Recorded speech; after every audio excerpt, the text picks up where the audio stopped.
Servus Männer, it's Red Pill Germany again. If you want to take a little walk with me through this snowy forest in Germany and listen to me while I think a little bit about the current conflict in the United States between the tech pros and the more nationalist minded MAGA crowd. Um, Donald Trump, well, let's see where he really stands on that. Um, so, this is also important for us in Germany, as X is a very important platform for us right now, also to organize in Germany, for the right, that is, of course, since Elon Musk allowed a little more freedom of speech, not freedom of speech in the American sense, of course, but yeah, a little more at least relative to how it was before. And yeah, so that gives us a little chance there.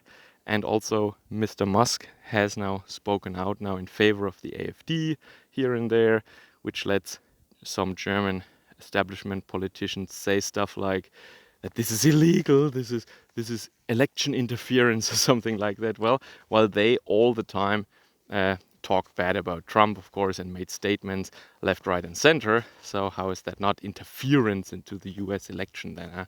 Anyway, so about this conflict. Of course, we know that there is a very big talking point on the Trump side, and that is to end illegal migration and to deport illegals and so on. However, and I said that already during Trump's last term, from 2016, it, it doesn't help us if you just end illegal migration and just ramp up so-called legal migration, or to widen the corridor of what is called legal migration, and you ramp it up to numbers that also replace us in the West. I think I can speak for yeah, nationalists in the US as well as in Germany, or patriots, whatever you want to call us. We don't want to be replaced by unintelligent, unskilled people from faraway places. And at the same time, we also don't want to be replaced by a little more intelligent, a little more skilled people from faraway places. Yeah, it's not in our interest. And intelligence or skill or culture or celebrating excellence like Viva la Swamp Dude. I don't know how this Indian guy, I don't know, Indian tech bro, whatever, how he said, or what he said, that India or other cultures, they celebrate the achiever and not the chalk or something like that. Yeah, whatever.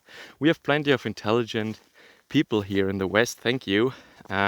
We don't need them necessarily. Now, that doesn't mean that a small number of people cannot enter temporarily here if it's to our benefit, but you shouldn't turn this kind of program for skilled foreign laborers into just a legalized version of uncontrolled, unvetted migration. And this is how it seems like right now.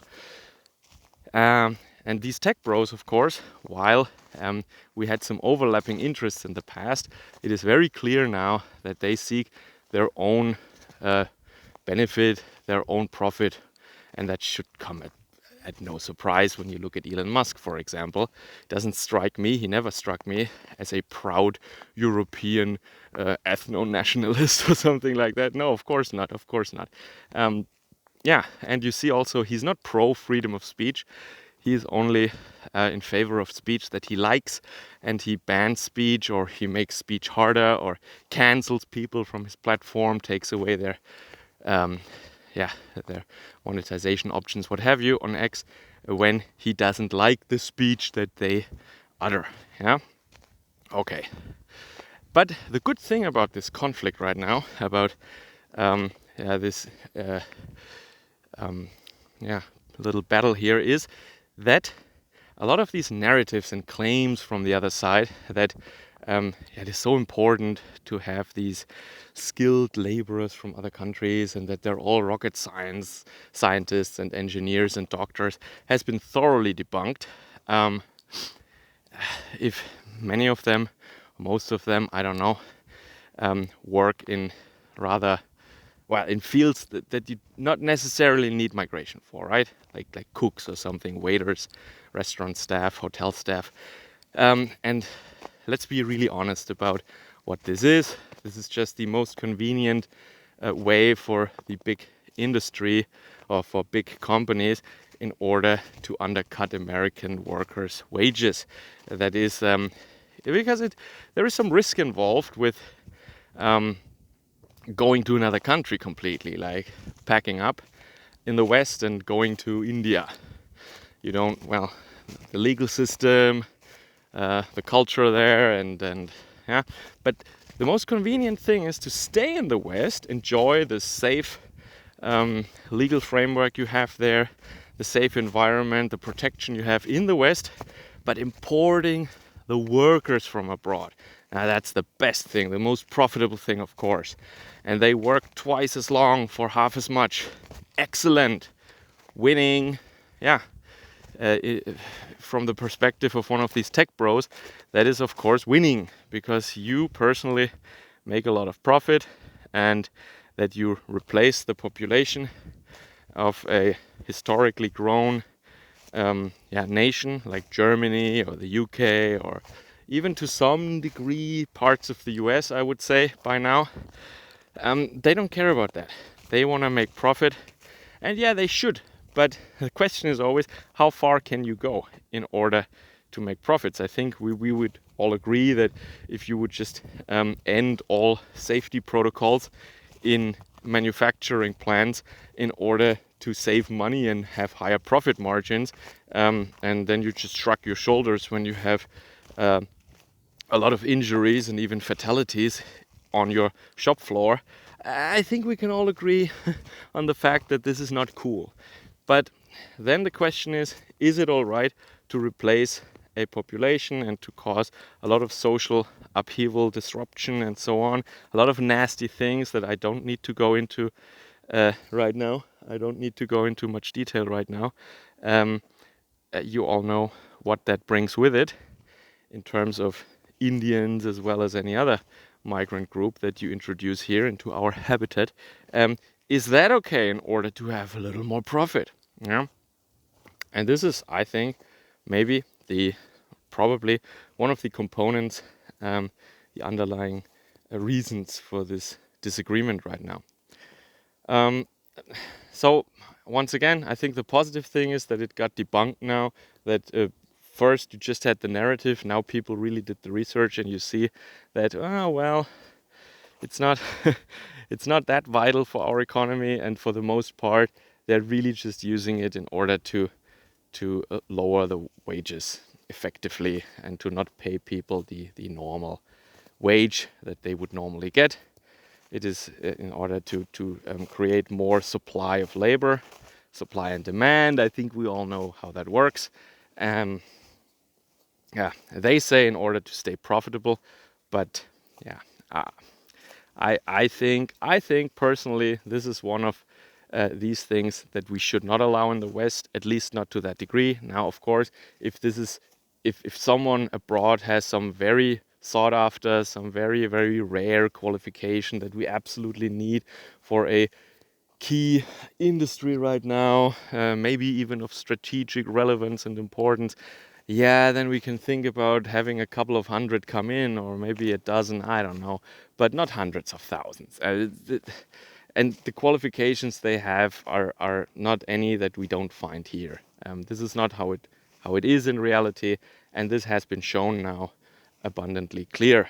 So, or it has been clearly shown, let's say. And that is the good thing. And that all happened now over Christmas, and let's see how this story unfolds.